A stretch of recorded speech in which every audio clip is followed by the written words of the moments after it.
cristãos de Filadélfia, mas que possamos viver, Senhor, por graça e misericórdia.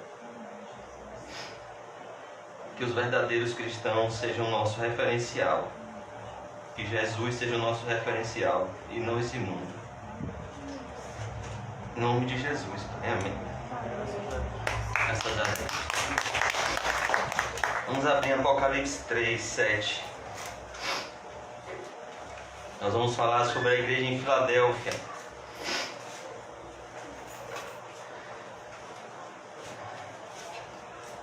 E nós vamos ver hoje sobre essa igreja que ficava nessa cidade, que tem um nome tão bonito. Significa amor fraternal, amor de irmão. E na semana passada nós falamos sobre esse mandamento tão maravilhoso, esse caminho sobremodo excelente, que é o caminho do verdadeiro amor. Jesus foi tão preciso e perfeito que ele resumiu todos os mandamentos de Deus no amor. Amar a Deus de todo o coração, alma, força e entendimento, e amar ao próximo como a nós mesmos. E nós vemos aqui que uma igreja que não recebe censuras do Senhor Jesus é uma igreja que fica na cidade, cujo nome significa amor de irmão. A palavra irmão significa aquele que é meu igual. Por isso que os cristãos se chamam assim, irmãos e irmãs. O próprio Senhor Jesus Cristo diz: quem é a minha mãe? Quem são os meus irmãos? São aqueles que ouvem e obedecem à voz do Pai que está nos céus. Então nós vemos aqui que essa cidade tem esse nome, amor de irmão, porque nós somos filhos do mesmo Pai, adotados pelo mesmo Pai, por meio do mesmo sangue, o sangue de Jesus. Nós fomos comprados por Deus para sermos inseridos numa família, onde ninguém é melhor do que ninguém, onde todos somos irmãos. A palavra irmão significa aquele que é meu igual. Na igreja pode existir diferença de funções, mas nunca pode existir na igreja privilégios. Ninguém é melhor do que ninguém. Não existe hierarquia na igreja. Todos somos irmãos. A palavra irmão é aquele que é meu igual. E é debaixo desse amor que nós devemos viver. O que um verdadeiro cristão deseja para si? Que ele seja santo. O que um verdadeiro cristão deseja para si? Que ele seja conformado à imagem de Jesus. O que um verdadeiro cristão deseja para si? Que ele tenha certeza da sua salvação. O que um verdadeiro cristão deseja para si? Agradar a Deus. Por isso que o verdadeiro amor sempre é demonstrado quando apontamos o caminho correto, apontamos a direção correta para um correto relacionamento com Deus. Por isso que ele diz aqui ao anjo da igreja em Filadélfia, que significa amor de irmão, escreve. A palavra do Senhor diz, irmãos, que o amor é o vínculo da perfeição. Ou seja, aquilo que nos coloca num correto relacionamento com o próximo é quando estamos num correto relacionamento com Deus. E o que nos coloca no incorreto relacionamento com o próximo é quando estamos num incorreto relacionamento com Deus. Se a nossa relação com Deus estiver bem, nosso relacionamento com o próximo estará bem. Se o nosso relacionamento com Deus estiver mal, nossa relação com o próximo estará mal. Por isso que aqui nós vemos isso. Uma igreja que ficava numa cidade que o nome é amor de irmão. Hoje é tão difícil encontrar um amigo verdadeiro. Uma pessoa que sinta um amor puro, um amor de irmão. Na maioria das vezes no mundo, nós só encontramos um amor fingido, um amor falso, um amor interesseiro, um amor hipócrita. Quando eu posso sugar de você, eu te amo. Quando eu não posso mais sugar de você, eu não estou nem aí para você. E o amor do cristão é diferente. O amor do cristão é incondicional. É um amor desinteressado e sacrificial, pois o cristão não faz o bem ao próximo por causa do próximo. O cristão faz o bem ao próximo por causa de Jesus. Tudo é feito por amor a Jesus. Por isso ele diz: estas coisas diz o santo. Ao anjo da igreja em Filadélfia escreve: como nós vimos, Deus fala com a sua igreja por meio do seu mensageiro. Deus escolheu organizar assim o seu corpo. Cada pessoa tem a sua função no corpo de Cristo. Paulo diz: nem todo mundo é olho, nem todo mundo é boca, nem todo mundo é mão, nem todo mundo é pé. Deus organizou a igreja como um corpo para que cada membro ocupasse a sua função. E aqui nós vemos que Deus separou pastores e mestres, tendo em vista a edificação do corpo de Cristo, para que os irmãos cresçam na graça e no conhecimento. Estas coisas diz o santo. Então Jesus agora escolhe se revelar como o autor da carta. Ele quer mostrar quem é que está mandando essa mensagem. Ele, o próprio Deus. E ele aqui se apresenta com duas características: o santo. A palavra santo significa separado. Jesus não é um santo, ele é o santo. A palavra santo significa aquele que é separado para um uso exclusivo. Jesus, ele é separado para Deus, consagrado a Deus, pois ele é o próprio Deus. Ao mesmo tempo que ele é o Filho de Deus, ele também é o próprio Deus. E ele é o santo. Essa expressão santo também fala de alguém que tem uma absoluta pureza moral. Alguém que é incapaz de pecar. Por isso que o artigo aqui está definido, ele é o santo. Nenhum ser humano tem essa capacidade de escolher não pecar. Só Jesus é o santo. Ele é um ser, uma pessoa que não pode pecar, pois ele tem absoluta pureza moral em si mesmo. Por isso que nós não nos santificamos e vamos a Cristo.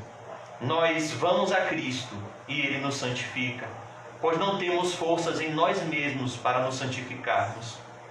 O pecado, ele nos domina se não estivermos de mãos dadas com Jesus. Por isso que Jesus disse: sem mim nada podeis fazer. Essas coisas diz o santo. Jesus é a porta da santidade, de tal maneira que se um homem estiver longe de Jesus, ele está afadado a cometer os mais inúmeros pecados, os mais grosseiros pecados. Por isso que uma das coisas que não podemos perder nunca é a proximidade de Jesus. Pedro negou Jesus 3 vezes quando ele passou a seguir Jesus de longe. Esse é o grande perigo, quando a gente começa a seguir Jesus de longe. Quando nosso coração se esfria, nosso amor se esfria e a gente passa a seguir Jesus de longe. A gente passa a não sentir um desejo profundo de estar na igreja. A gente passa a não dar prioridade ao lugar secreto de oração. A gente passa a não dar prioridade ao momento a sós com Deus pela sua palavra. E então a gente começa a seguir Jesus de longe. Inevitavelmente, nossas companhias irão mudar. E rapidamente nós iremos negar o nosso Salvador. Porque nós não temos forças para santificar a nós mesmos.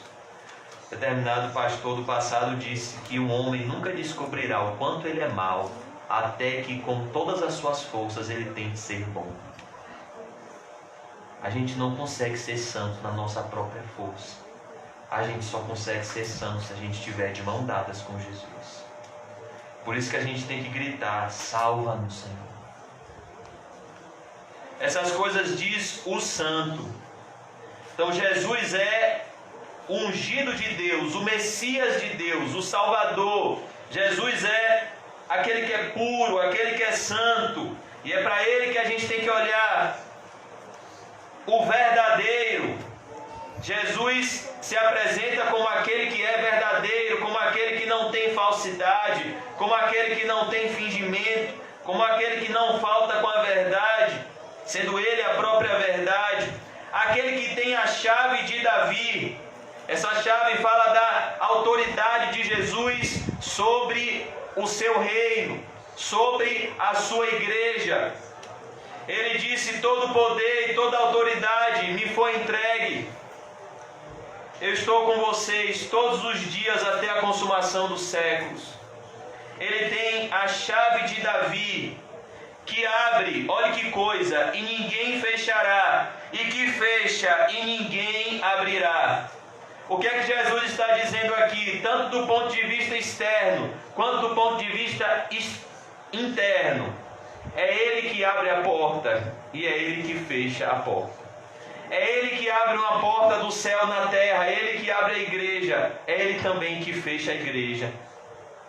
Nós vemos lá em Atos 16 que Paulo queria pregar o Evangelho na Ásia, já estava pronto para ir fazer uma missão na Ásia, mas então o Espírito de Cristo não deixou, e ele dormiu, e ele teve uma visão com um homem da Macedônia dizendo: Paulo, vem para cá.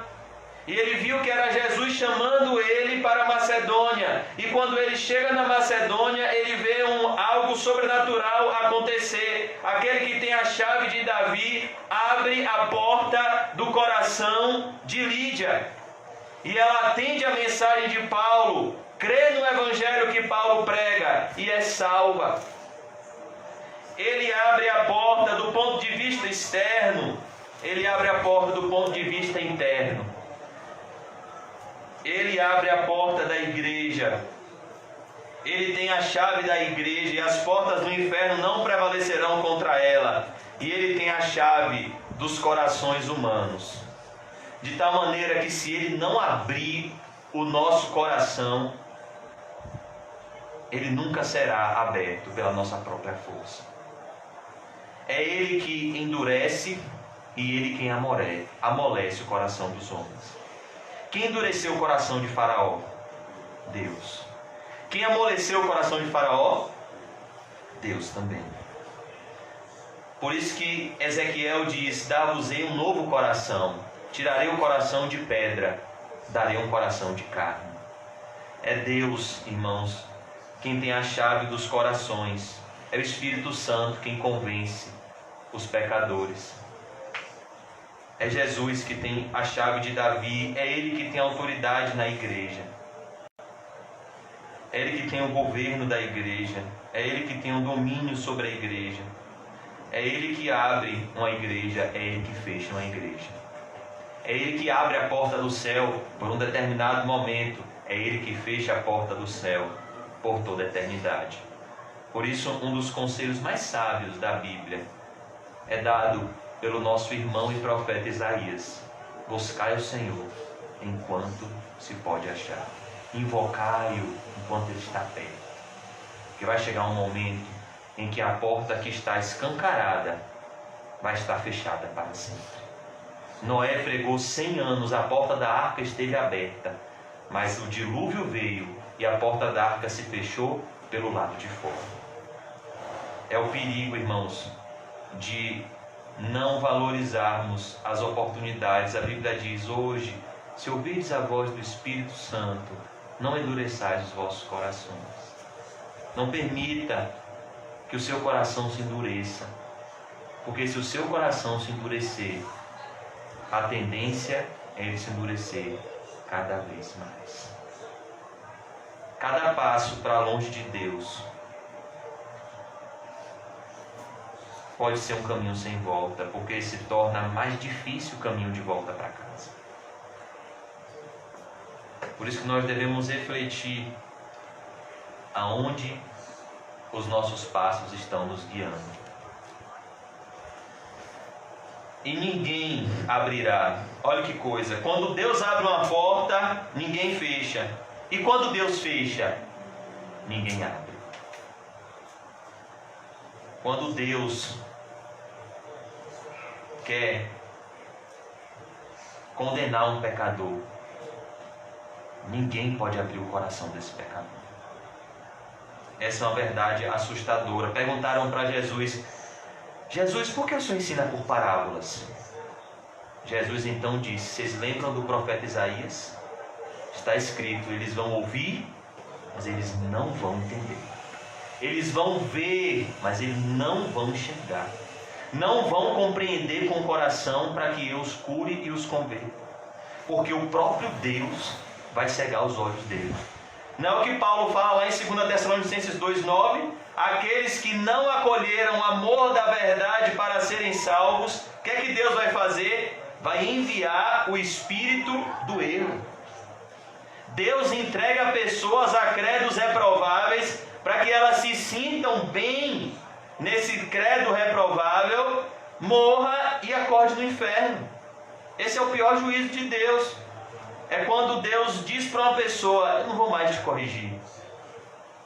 Eu já te chamei demais ao arrependimento. Agora eu vou lhe entregar as suas paixões e concupiscências. Aí a pessoa pensa que a vida dela está dando tudo certo. A pessoa pensa que ela conseguiu tudo o que ela queria, quando na verdade aquilo é Deus abandonando aquele pecador às imundícias do seu próprio coração. Foi isso que Asaf entendeu, e quando chegou na casa de Deus ele caiu em si, quando ele teve uma visão do inferno. E ele viu que Deus põe os ímpios em lugares escorregadios. Jonathan Edwards disse que os ímpios, eles estão separados do inferno por uma teia de aranha. Subitamente, eles acordam num lugar de tormento eterno. Por isso que nós temos que nos atentar para essa realidade, irmãos. Jesus tem a chave de Davi, ele abre e ninguém fecha, e ele fecha e ninguém abre. Conheço as tuas obras. Olha que coisa. Eis que tenho posto diante de ti uma porta aberta, a qual ninguém pode fechar. Mais uma vez, Jesus repete essa afirmação: olha, eu conheço as obras de vocês. Vocês não precisam ficar preocupados com o que as pessoas vão pensar de vocês. Eu sei quem vocês são em oculto. Conheço as tuas obras.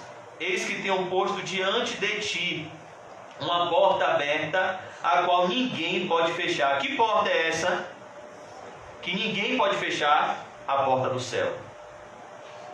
Todas as portas podem se fechar na terra para a gente, mas tem uma porta que, se a gente é cristão, nunca vai se fechar, é a porta do reino dos céus. Eu queria convidar os irmãos a abrirem Mateus 16, que é uma passagem que fala isso. Mateus 16.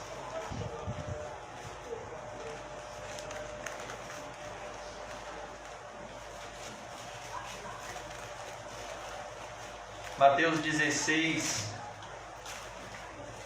tem uma das perguntas mais importantes das nossas vidas. Mateus 16, 13. Indo Jesus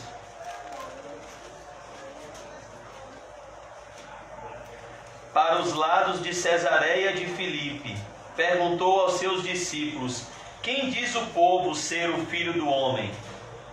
E eles responderam: uns dizem João Batista, outros Elias, e outros Jeremias, ou alguns dos profetas. Mas vós, continuou ele, quem dizeis que eu sou? Essa pergunta, irmãos, é a pergunta mais importante das nossas vidas. Quem é Jesus para você? Tem pessoas que Jesus é um amuleto. Não, Jesus é aquela pessoa que, quando eu estou num momento de dificuldade, eu peço a Ele para me socorrer e Ele me socorre. Não, Jesus é aquela pessoa que eu admiro, eu gosto dos seus ensinamentos. Não, Jesus é um profeta, como os israelitas estavam dizendo. Mas quem é Jesus para a gente, no nosso interior? Essa pergunta vai ser fundamental daqui a 100 anos. E Pedro então responde: Respondendo Simão Pedro disse: Tu és o Cristo, o Filho do Deus vivo. Então Jesus lhe afirmou. O que é que Pedro está dizendo aqui? O Senhor é o Messias, o Senhor é o Filho do Deus vivo, o Senhor é aquilo que o Senhor diz ser, o Salvador do mundo, o Cordeiro de Deus que tira o pecado do mundo. Então Jesus lhe afirmou: Bem-aventurado és, Simão Bar-Jonas, porque não foi carne e sangue que te revelaram, mas meu Pai que está nos céus. Também eu te digo que tu és Pedro, e sobre esta pedra edificarei a minha igreja, e as portas do inferno não prevalecerão contra ela. Dar-te-ei as chaves do reino dos céus. Olha aqui, a chave de Davi, a porta aberta. O que ligares na terra terá sido ligado nos céus, e o que desligares na terra terá sido desligado nos céus. O que Jesus está dizendo a Pedro é que a pregação do Evangelho é como uma chave. Toda vez que o Evangelho é pregado, a porta do céu se abre. E uma vez que o pecador se arrepende e crê em Cristo, ele passa da morte para a vida, das trevas para a luz. Ele entra pela porta estreita. Ele entra nos portões do céu. Essa é a porta aberta para os cristãos de Filadélfia que ninguém pode fechar. É a porta do reino dos céus. Vamos abrir em João 1.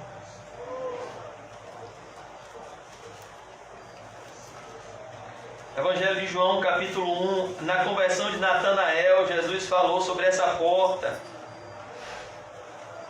João 1, 51.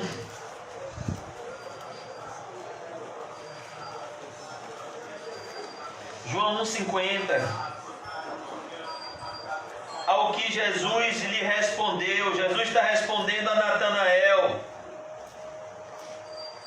Porque te disse que te vi debaixo da figueira, crês? Pois maiores coisas do que estas verás.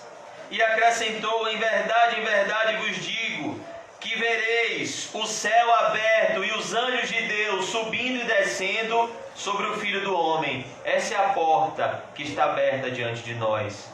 É a porta do reino dos céus. É a porta que nos revela Jesus.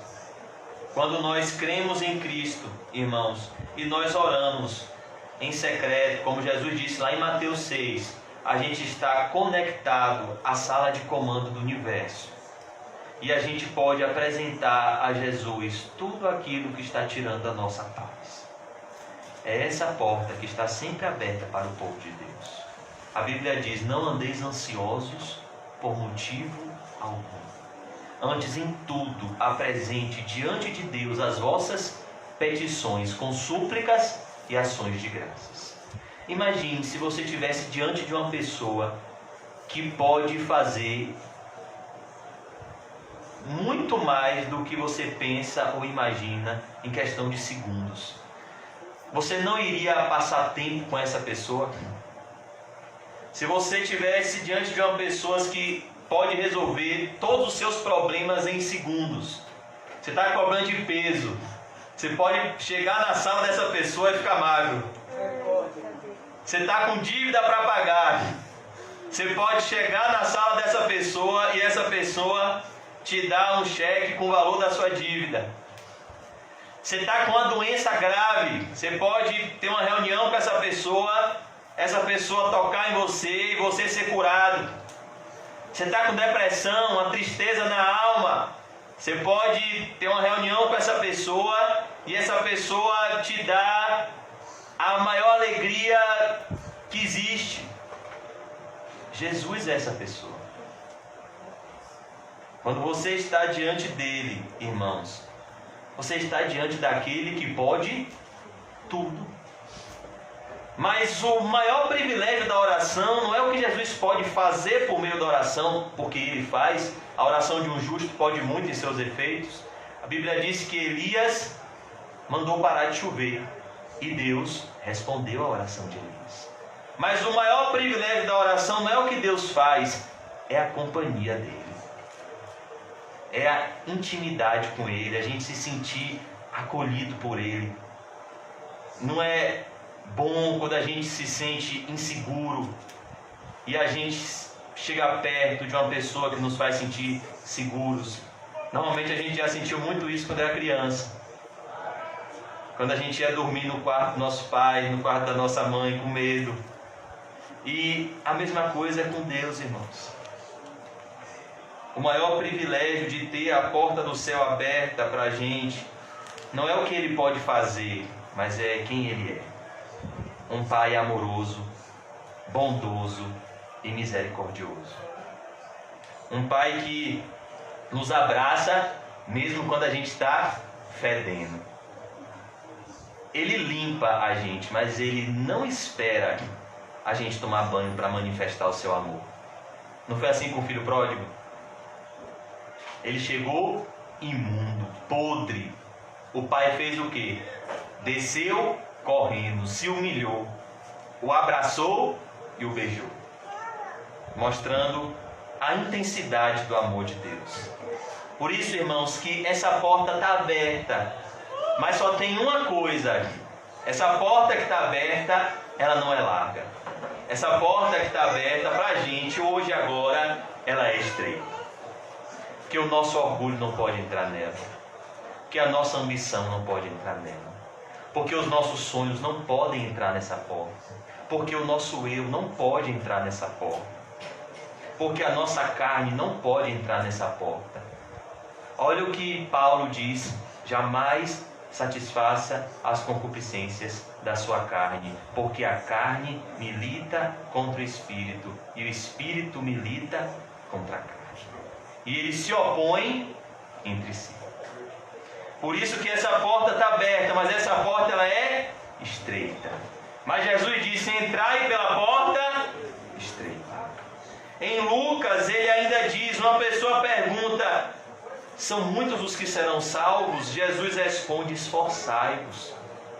A palavra que ele usa é agonize, chore, se esforce como um atleta olímpico se esforça numa prova, para que você entre pela porta estreita, porque muitos procurarão essa porta e não vão encontrar. Muitos procurarão, baterão nessa porta e essa porta estará fechada. Mas para os cristãos verdadeiros, essa porta está sempre aberta. Por isso que na igreja que Jesus não faz nenhuma repreensão, Jesus não diz que ela tem privilégios materiais, Jesus diz que ela tem privilégios espirituais.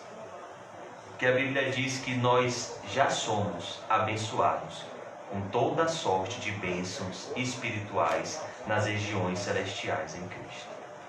Nosso grande problema, irmãos, é que na maioria das vezes no nosso dia a dia, Satanás consegue nos cegar para o mundo espiritual. E ele consegue tirar do nosso coração aquilo que vai ser uma fonte de toda a nossa alegria, que é a gratidão. Olha o que Paulo diz: em tudo dai graças.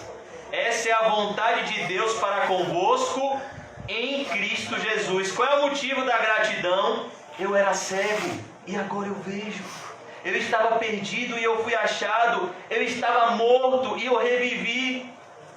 Só isso, irmãos, a nossa salvação já é motivo de gratidão. Mas na maioria das vezes, nós cometemos com Deus e às vezes até com o nosso próximo o pecado da ingratidão. Jesus curou quantos leprosos lá em Lucas 17? 10. Só voltou para agradecer? A gente vê isso todos os dias. Pessoas que são curadas por Jesus, pessoas que estão com crise no casamento, pessoas que estão desesperadas, com dívidas, aí Jesus cura, aí Jesus restaura o casamento, aí Jesus faz a pessoa pagar aquela dívida de forma sobrenatural. Cadê a pessoa? Vai embora. Aí Jesus perguntou: não foram 10? Onde estão os 9? Imagine, irmãos, Jesus pegou 10 leprosos pessoas que viviam à margem da sociedade, pessoas que eram lixo, pessoas que não tinham futuro, não tinham esperança. Jesus tocou nessas pessoas e essas pessoas ficaram sãs. E o que essas pessoas fizeram? Nem voltaram para agradecer. Só um voltou para agradecer. Jesus disse: vai, a tua fé te salvou. E a gente tem que tomar cuidado, irmãos, com esse pecado, o pecado da ingratidão, porque as nossas bênçãos não são materiais, são espirituais. Às vezes a gente está reclamando, e a porta do céu está aberta para a gente. Jesus está dizendo: por que você está reclamando? Você está com um problema? Eu estou aqui para resolver. Você está com um pecado? Eu estou aqui para você confessar. Você está com uma doença? Eu estou aqui para te curar. A porta do céu para a gente, se somos cristãos, ela está aberta. Por isso, irmãos, olha o que Jesus diz: a qual ninguém pode fechar. Ninguém, irmãos, pode fechar a porta do céu para um verdadeiro cristão. Ninguém.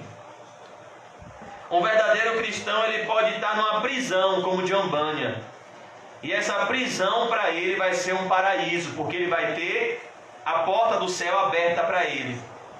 Já um falso cristão ou um ímpio, ele pode estar no castelo, mas ele não vai ter nada, porque a porta do céu está fechada para ele.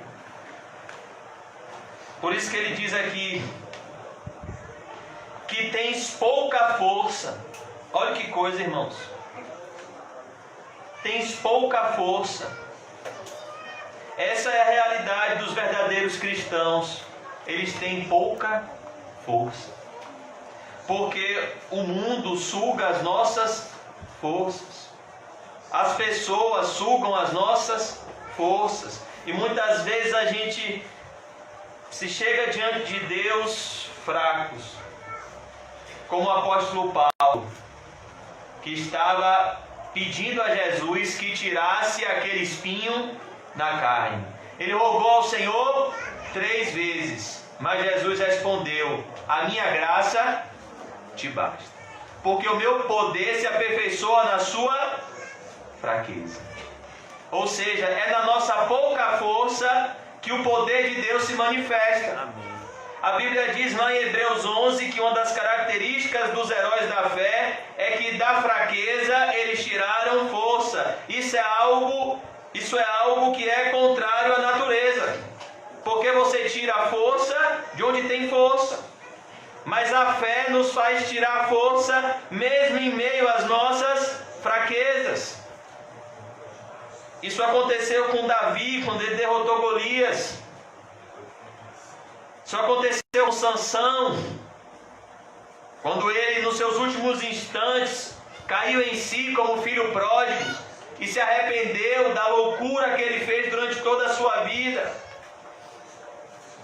Desprezar a Deus, que tens pouca força. Jesus conhece o nosso estado, irmãos.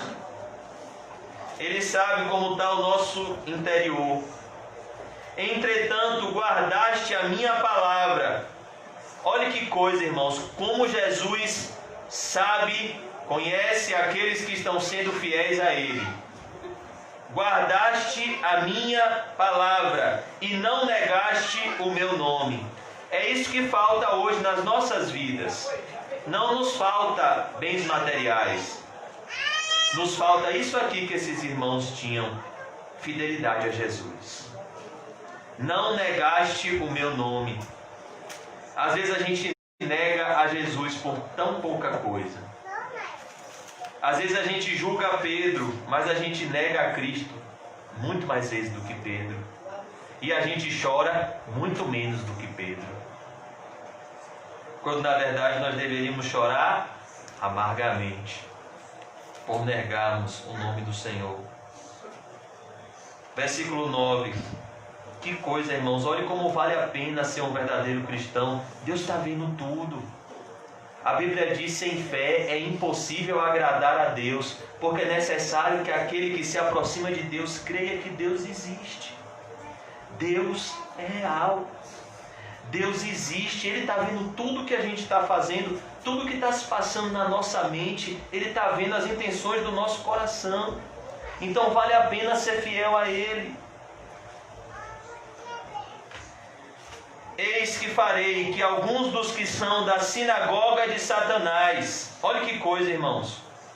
Tem pessoas que se dizem cristãs, mas frequentam sinagogas de Satanás.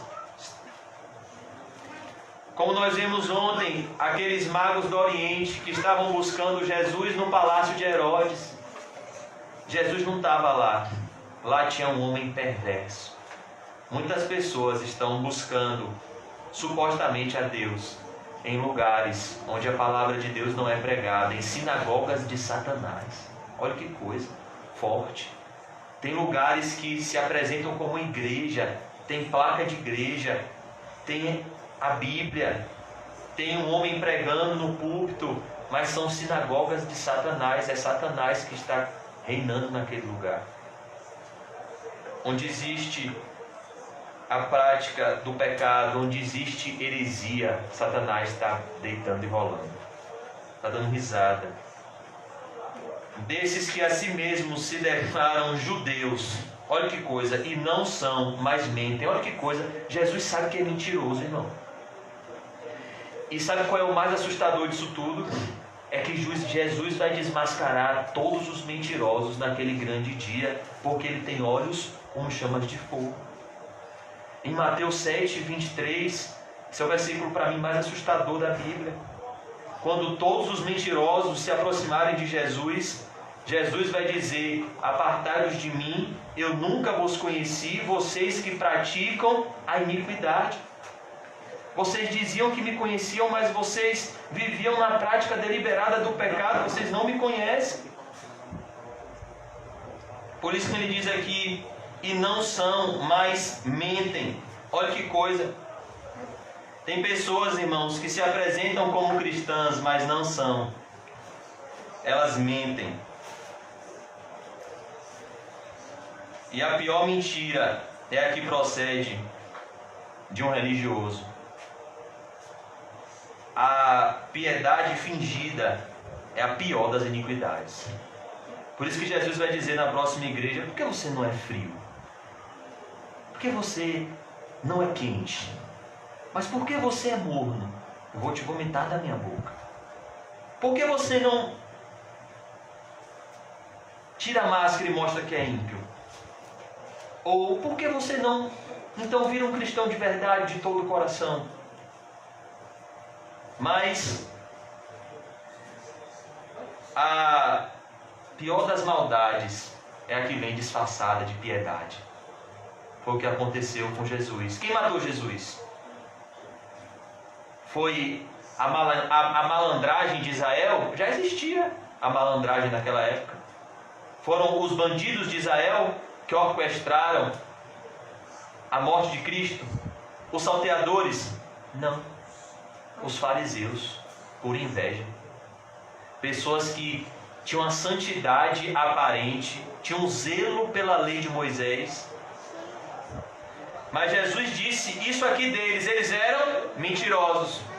Eles disseram: nós temos por pai a Abraão. Jesus disse: não.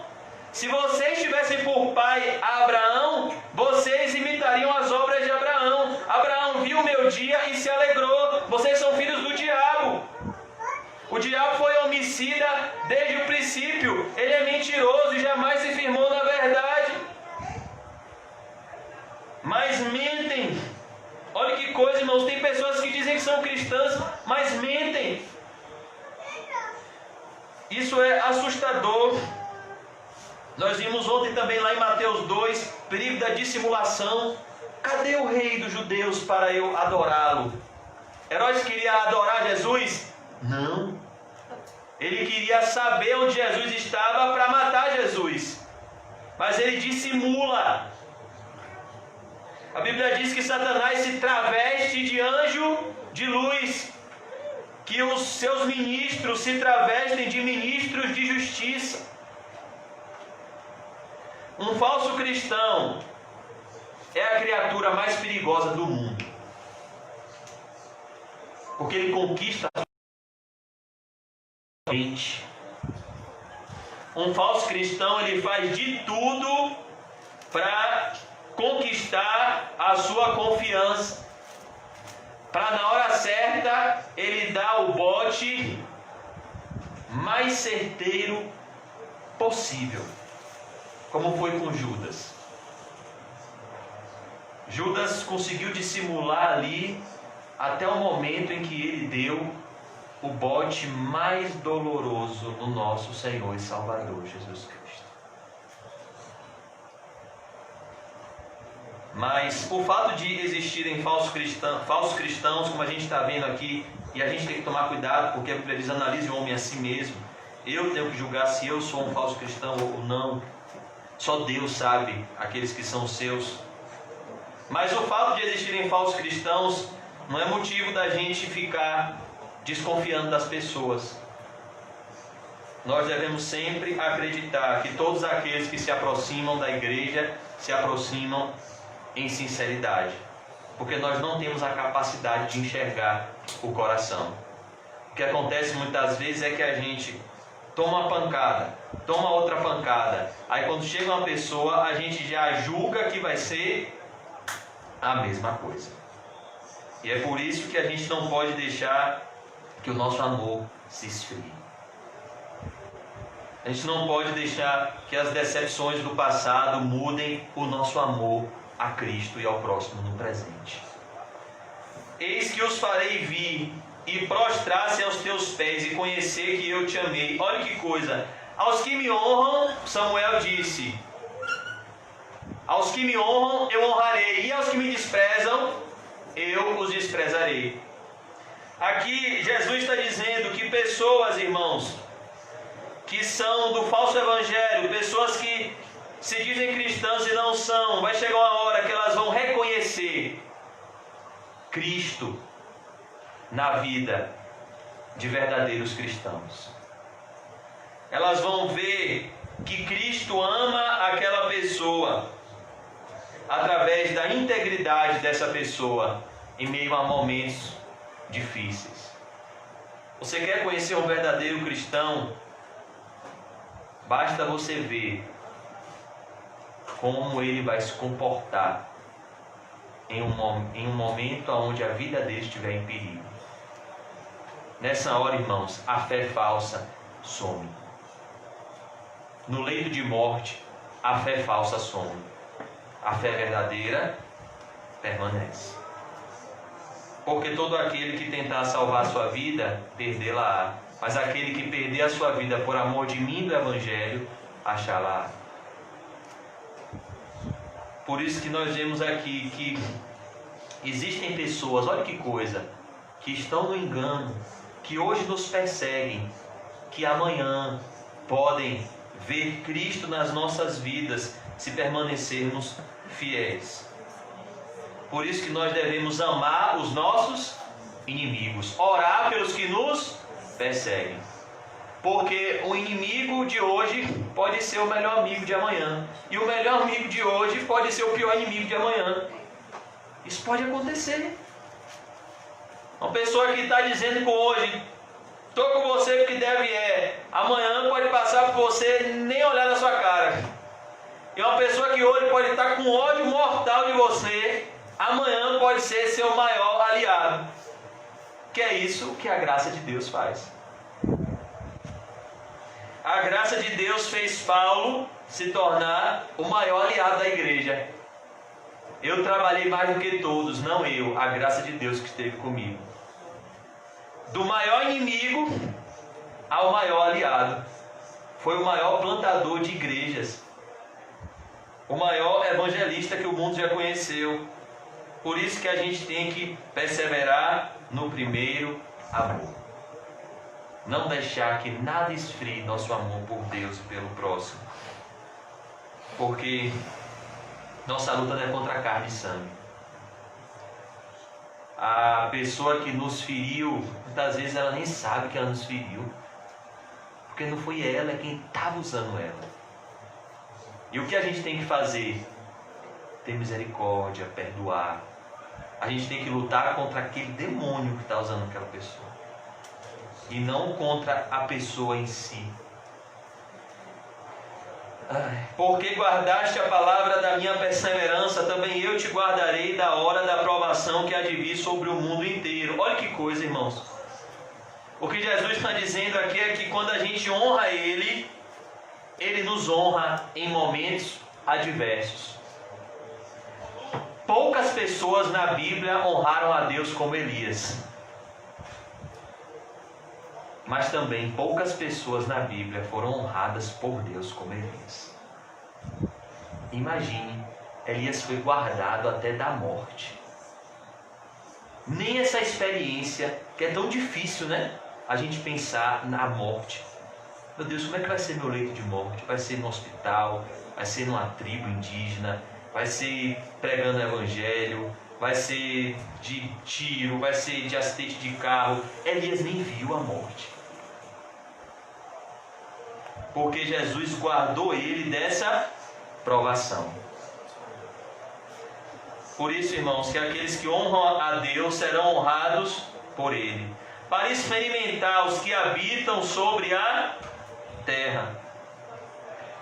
Eu acredito, irmãos, que existem cristãos que não abalaram nem um pouquinho a sua fé com o coronavírus, porque eles estavam preparados. Não para o coronavírus, mas para morrer por amor a Cristo. As 5 virgens prudentes, a característica delas, elas estão sempre preparadas. E essas pessoas são sempre guardadas por Deus. Verso 11: venho sem demora. Olha que coisa, irmãos. Venho sem demora. Quem aqui pensou hoje na volta de Jesus? Quem aqui se preparou hoje para a volta de Jesus? Às vezes a gente esquece, né? A gente sai na rua, vê carro para um lado, carro para o outro, conta para pagar, problema para resolver, e aí a gente vem para a Bíblia e diz: Jesus vai voltar. Às vezes a gente pensa que é o quê? Um conto de fadas, mas é uma realidade. Ele vai voltar sem demora. Olha o que ele diz: venho sem demora, rapidamente. Só mais um pouquinho de tempo, irmãos, Jesus vai voltar. Conserva o que tens. O que é que nós temos? Comunhão com Deus. Se você tem comunhão com Cristo, conserva o que tens, para que ninguém tome a tua coroa. Olha que coisa. Jesus está dizendo aqui através do apóstolo João é que não adianta passar um tempo como cristão. É necessário perseverar até o fim. Porque se você ficar um tempo como cristão e apostatar da fé, você não vai receber a coroa de justiça. Não que a salvação possa se perder, mas quem é salvo jamais vai retroceder na fé. Para que ninguém tome a tua coroa. Verso 12, concluindo. Ao vencedor. Quem é o vencedor, irmãos? Aquele que perseverar até o fim em Cristo. Ao vencedor.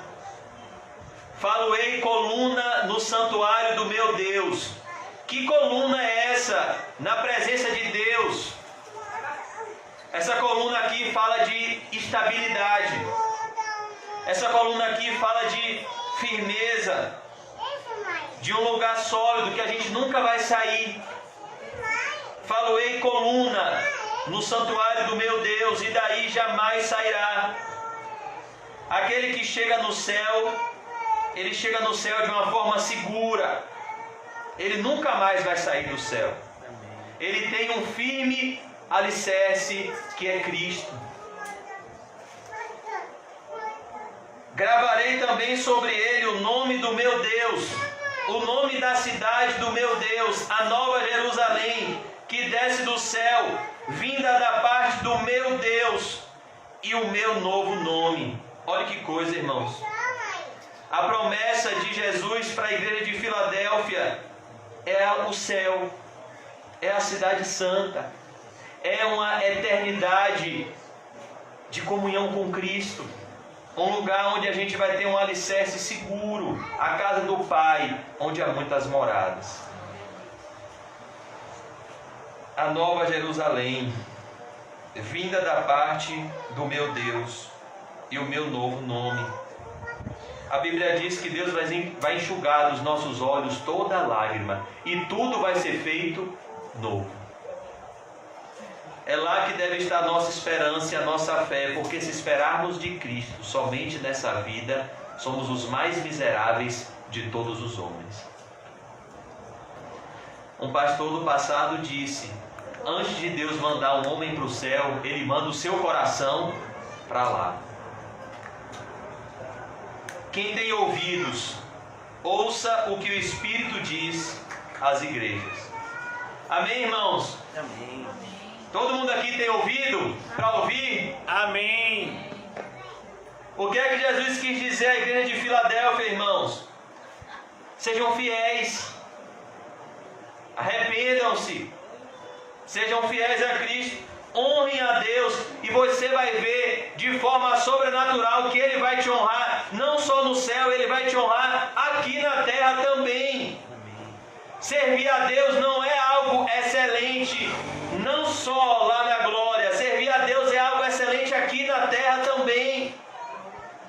Servir a Deus tem privilégios, não só no mundo por vir, tem privilégios hoje, aqui e agora. Jesus Cristo disse: eu vim para que tenham vida e vida com abundância. A grande questão é que muitas vezes a gente se contenta com a vida medíocre, com a vida em cima do muro. A gente não tem nem o melhor de Deus, nem o melhor do mundo. Aí a gente não sente a presença de Deus, não vive para a glória de Deus, e ao mesmo tempo a gente tem medo do inferno, e aí a gente não quer cometer os pecados do mundo. Não! Vale a pena viver a vida sobrenatural que Deus tem para os seus filhos. Aqui Jesus diz, olha que coisa, que tem uma porta aberta que ninguém pode fechar. A porta do céu. Você ora e Jesus te responde. Ele tem todo o tempo para você, porque Ele é onisciente, onipresente. Ele não tem fila. Tem gente que fala: eu vou orar de madrugada, porque de madrugada não tem fila. Não, não tem isso. Jesus tem capacidade de conversar com todos os seres humanos ao mesmo tempo, de forma particular e de forma maravilhosa. Olha que coisa. Então Jesus fala com essa igreja: a porta do céu está aberta e ninguém pode fechar, nem você. Quando você tiver jururu e você disser: eu não quero mais ser crente, eu desisto, tem duas pessoas que vão lá te buscar: a bondade e a misericórdia. Elas vão te perseguir todos os dias da sua vida. Jesus fala para essa igreja, irmãos, que mesmo na pouca força nós devemos ser fiéis e não negar o nome dele, porque nós somos comprados por alto preço. Nós somos comprados pelo sangue de Jesus e devemos glorificar a Deus com a nossa vida. Jesus fala que Ele vai fazer com que pessoas que se dizem cristãs e não são, reconheçam que Deus é na nossa vida. Não para que a gente se exalte, não para que a gente humilhe essas pessoas, mas para que a gente tenha o privilégio de amá-las e de apresentar o amor de Cristo para elas. Por isso que ele fala aqui: essas pessoas vão se prostrar aos teus pés e conhecer que eu te amei. Elas vão ver o amor de Cristo através das nossas vidas, se formos fiéis. Jesus fala que se guardarmos a palavra da perseverança, em momento de provações que vai vir sobre o mundo inteiro, 1000 cairão ao nosso lado, 10.000 à nossa direita, e nós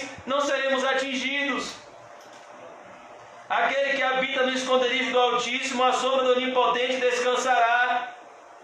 Jesus fala para a igreja de Filadélfia que mesmo diante de profundas tribulações, a nossa leve e momentânea tribulação produz para nós um eterno peso de glória acima de toda comparação. Ele diz que embora pareça que está demorando, Ele vem, e Ele vem sem demora nos levar para casa, como Ele levou Enoque. Esses dias, desde segunda-feira, eu tenho pensado na irmã Soninha e pedido a Jesus que faça comigo o que fez com ela. Me leve dormindo. Quando eu vou dormir, o Senhor, salve e leva. Nem os outros não, sou eu mesmo. Que nem eu me aguento mais, Jesus. Salve e leva. Mas aqui Jesus fala, calma, eu vou salvar e levar. Vai chegar a hora de você chegar em casa. Por isso que o cristão não está muito preocupado com casa própria. Ele está preocupado com a casa no céu. Jesus fala com os cristãos em Filadélfia, eu estou vindo, eu venho sem demora.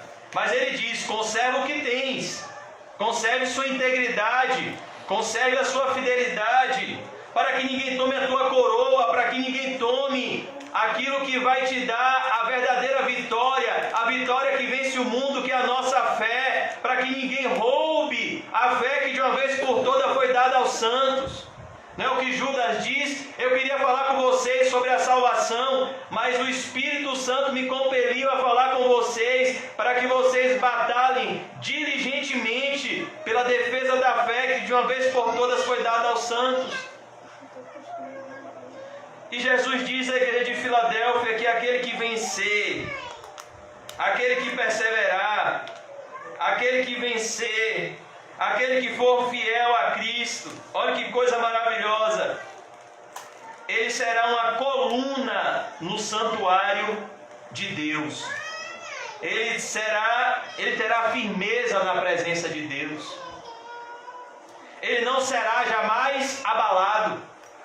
A Bíblia diz que os que confiam no Senhor são como os montes de Sião, que não se abalam, mas permanecem para sempre.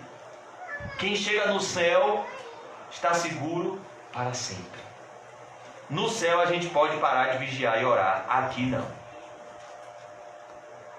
Aqui, irmãos, aquele que julga está em pé, cuide para que não caia.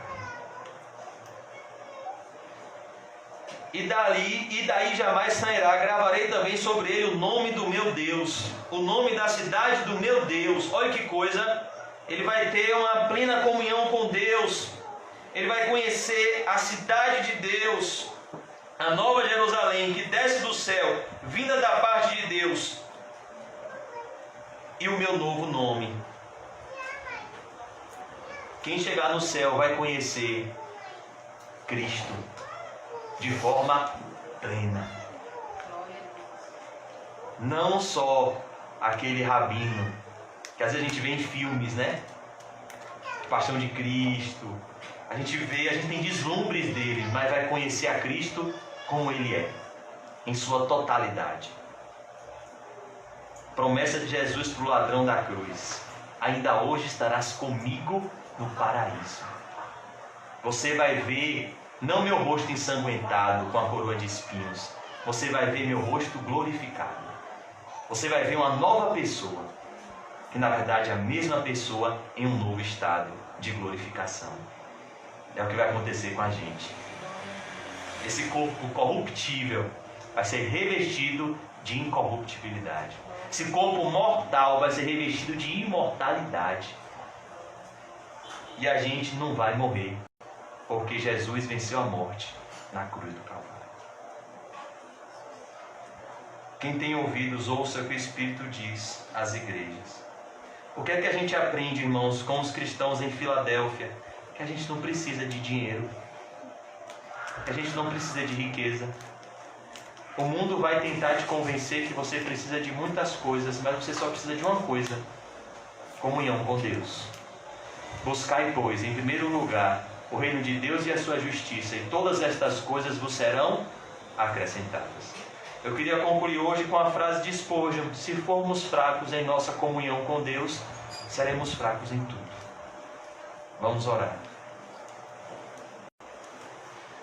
Senhor Jesus, eu peço que o Senhor, Pai, acenda a chama do primeiro amor em nossos corações. Nos ensine, Pai, a sermos verdadeiros cristãos, como os irmãos em Filadélfia. Oh Deus, eu peço, Pai, que o Senhor avive a nossa fé e nos dê vida espiritual. Oh Senhor, são tantos afazeres no nosso dia a dia. Muitas vezes nos pegamos como Marta, Senhor, preocupados, ansiosos com tantas coisas. Mas só uma coisa, Jesus, é necessário: ouvir Tua voz e Te obedecer. Oh Jesus, nos ajude a vencer a ansiedade, a vencer o medo, a vencer o desânimo e a olhar firmemente para Ti.